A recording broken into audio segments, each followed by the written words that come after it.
What's up, guys? Gals, non-binary pals. Okay, some of y'all think I freaking scalped that from, that's not even the right term to use. Stole that from Thomas Sanders, I think. Whoever that, I'm just kidding. I know who he is.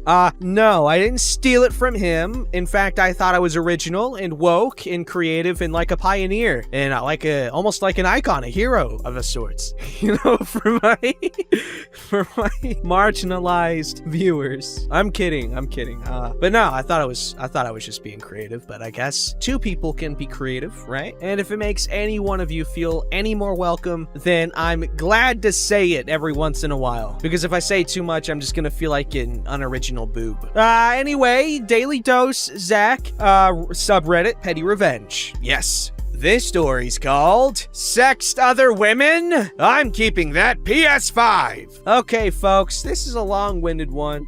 So my ex moved in just before Brovit hit. He couldn't work, so I paid all the household bills alone, and was even helping to pay the rent arrears on his old place. Due to his mental health, we agreed not to label the relationship, but we're basically dating without calling it dating. So I thought exclusivity was a given. Nope. I found him sexting another woman in March. He got one more chance after we spoke about our expectations. Yes, okay. He agreed to exclusivity. I pre-ordered 2 PS2s in the summer. I found out in September that I was pregnant. Call it hormones? I straight up canceled my pre-order. Didn't even think about keeping it and selling it on. He said he would definitely find a way to pay for the one I pre-ordered for him. You know, despite not working.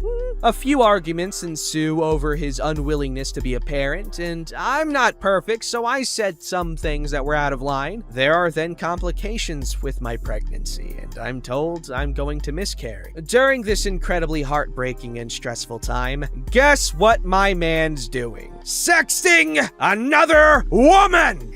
Legitimately, the morning I get my blood test results back, and he wakes up to me crying on the kitchen floor, he goes down to the pub for 3 hours and continues to make arrangements to share a hotel room with someone that's arranging a reunion at Halloween. Talking about how she's gonna sleep naked, how she's just about to jump in the shower and she should send pics. I found these texts because I went through his phone, so of course he calls me psycho and crazy. I tell him that it's obvious he wants an out, but he didn't know how to tell me. And on Wednesday, he agrees to leave at the weekend. He then mentions the new console and says that if I can't change the delivery address, I'll have to send it to him via courier and he'll find a way to get the cash to me. My final scan is the day after our talk, and I initially say I want my mom to come for moral support because he gave me none. He makes a massive deal about how it's his chance to say goodbye, which is the most interest he's ever shown, so I rearrange all my plans so he can come to the hospital too. He refuses out of spite. I don't know how to say that. Spite. I told him not to be there when I got home, and thankfully he wasn't. He picked the rest of his stuff up on the Saturday. He wasn't on the tenancy, just living there for free. I left the remainder of his belongings alone right until he threatened to burn my house down. The morning he came to collect it all, me and my bestie poured glitter in the pockets of his clothes and in his keyboard, then packed it all up nicely for him. Nothing was destroyed, but it was enough to be super inconvenient. We unfollowed and blocked each other on social media, but I noticed that he's using his private Insta account to lurk on my story, so I'm gonna make a big old post about my new console arriving today, and then I'm gonna block his private account too. Beautiful, genius, and good job. Okay, at first when you're talking about the whole no labels and you're like, and he was sexting other women, I was like, tricky situation. But then he damned himself by agreeing to exclusivity. Yep, he cheated. And you're so lucky for having a PS5. I had a PS5 pre-order, but I'm an idiot, and I'm not going to tell you what happened unless I already told you guys. I don't know. I don't remember what I say in these things, man. I'm 99% sure I've leaked my social security number in one of these videos. I'm kidding. Unless I accidentally did. Oh no. Alright, this story's called Pick a Fight So You Can Cheat. Enjoy looking for a new place to live.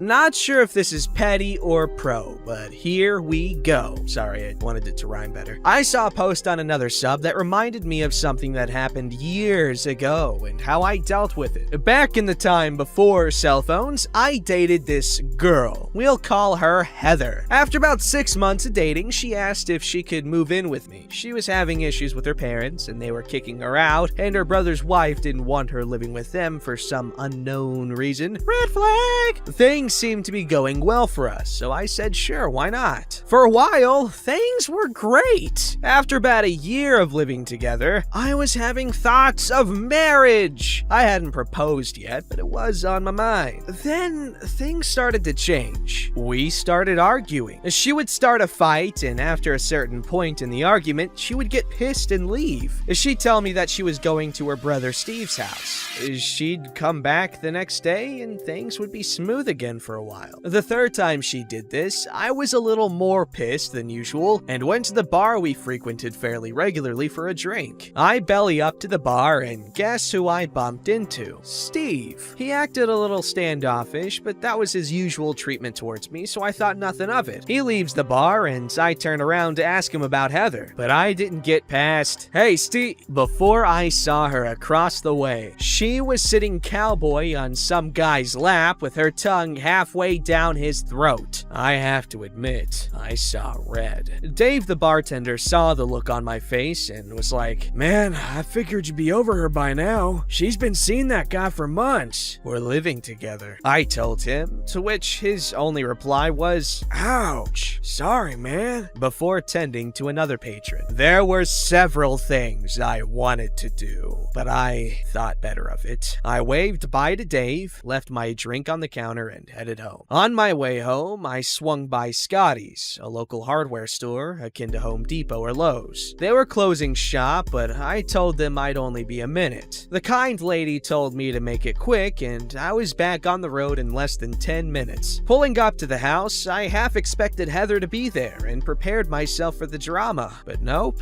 I pulled my bike into the garage and got to work. I installed the new door locks and began packing her things in trash bags. I placed the bags in a nice neat row along the porch, all the while expecting to hear Heather coming up the drive, but nope. Spent a little time writing a note to place on the door and went to bed. The next morning, I wake up and the bags are still there, and the note is still taped to the door. I figured old Steve hadn't said anything to his sister about seeing me at the bar and that she'd be home anytime now, thinking nothing was amiss. Around noon, my assumptions are proven correct when I hear her at the door. "What the frick is this?" And she starts screaming at me to open the door. I opened the door, said, "Read the note," and shut the door as she was asking, "What notes?" There was some crying and pleading, but I was done. I had nothing more to say to her, and I surely didn't want to hear anything she had to say. When it got quiet, I pulled the curtain aside to see her stuffing the garbage bags into her car. The note: "Bumped into Steve at the bar. Hope you had fun with that guy last night. We're done. Good luck finding a new place to live." Yow! You know what? This is by far the best reaction to cheating I've seen. Obviously, you shouldn't do it. It's a messed up thing to do. And you probably think, oh shoot, she probably deserves to be like locked in like a freaking, I don't know, a container of a sorts and covered with a bait of something that would, I don't know, make her feel uncomfortable, something like that, you know. Not too graphic. But the best thing you can do is not let them know how much they hurt you, really. I mean, obviously you can. You can express that through words or through a note even. But, you know, don't let them make you do something bad, you know. Rise above their pettiness and be a badass, which is what this guy did. This story's called "I Threw My Father's Hurtful Words Back at Him and My Brother." Throwaway account. I, 24 male, have never been like the other men in my family. I'm introverted, artistic, and would rather cosplay than play sports. At age 14, my great-grandmother moved in with us, and she taught me how to crochet. I loved it, but my brothers, Jim, 27 male, and Tim, 27 male, used to tease me about it constantly for it when she wasn't around. And whenever I would complain, my dad told me that life's full of people that are gonna call me names and that I need to toughen up. I honestly think he was just disappointed that I wasn't an extroverted jock like him and his other sons. Felt like he could just pressure me into becoming more like him. When my great-grandmother died, she didn't have much, but she specifically left me her crochet hooks, and I was very touched. She also left my cousin unfinished baby socks that she was crocheting for my cousin's baby, and I could tell my cousin was disappointed. We kind of had this tradition of our great-grandmother making things for the coming babies. I offered to finish what our great-grandmother started using her needles, and my cousin was thrilled at the gesture. After that, I kinda inherited the position of crocheting things for any new babies in the family, and I rather enjoyed it because I felt as if I was carrying on a legacy. Although it did nothing to stop my immediate family from making jokes and calling me names, despite the constant attacks against my sexuality. Jim, ironically, came out as gay and has since apologized for his past treatment of me, so we're on good terms, but Tim is still a jerk to me. When I went to college, I went low contact with Tim and my father and would just tolerate them at family events. Last week, Tim announced that he and his girlfriend, Tina, 24 female, were engaged and expecting their first child over social media, and everyone was thrilled. During a Zoom meeting with the family, Tina said she would love a matching blanket, little hat, and shoes for the baby from me, and I asked her to send me a copy of her registry for baby clothes. Tim laughed and said everyone knows that it's tradition that I make the items. I told him flat out that he doesn't get to make fun of my skills as a crocheter and then expect free labor from me. My dad said that I was being rude and needed to apologize. I countered that if Tim was hurt by my refusal to crochet for him, then he should just toughen up and get over it, and then left the call. Since then, I've been getting text messages from my parents and Tim saying that I'm being petty and a jerk to Tina and the baby, but I haven't responded.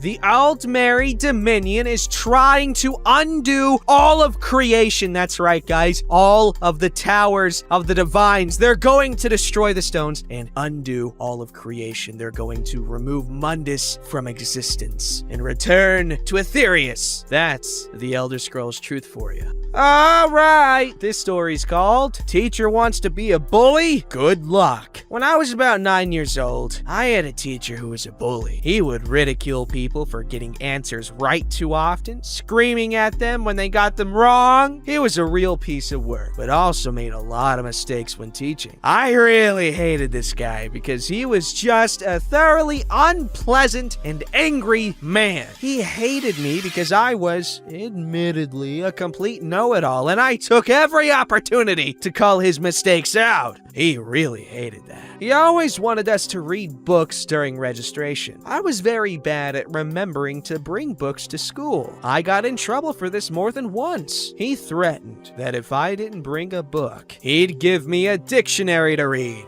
So the next day I walked in and got the dictionary off the shelf and cracked on. Then proceeded to correct his spelling. He often yelled at me and insisted he was right, so I just pulled out my trusty dictionary and showed him the entry. I continued reading the dictionary every day that he was my teacher. I was a stubborn child and I have no regrets. I admire your defiance. And now I must sleep. But now you're confused because I'm about to read, 2 more stories after this one? But I didn't record them in order.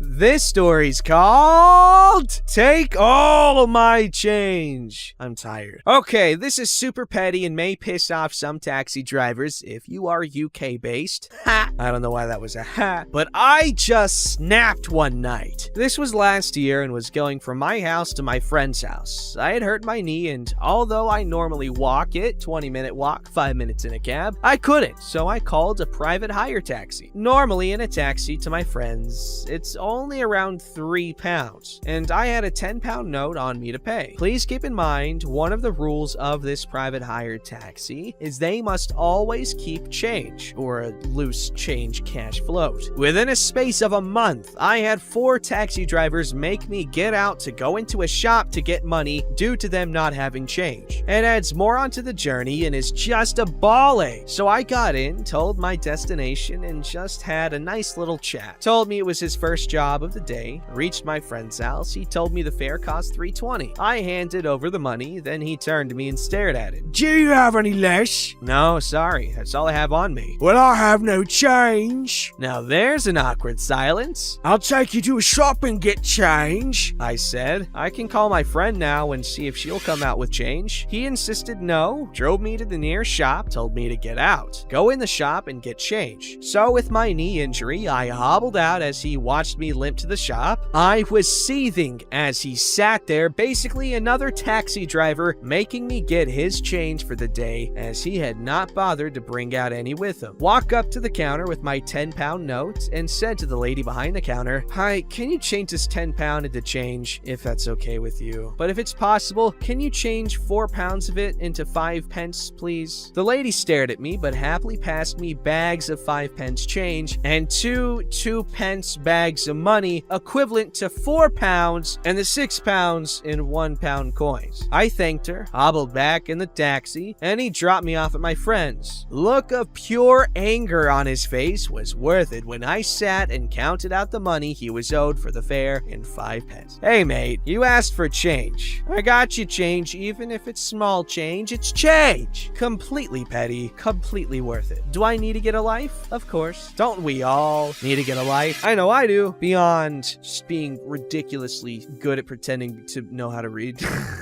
I'm gonna stick with that joke. That's gonna be a long-running joke on this channel. Haha! The Reddit channel host that doesn't know how to read. He's just really good at faking it. Who knows? One day I might take it super far. Just go super deep in the joke. See how many of you pick up on it. Probably a lot of you, hopefully. That's the goal. I could be the next Markiplier with the in-channel lore. But of course, that's just a theory. A tooth theory. That's copyrighted, guys. I can't do it exactly.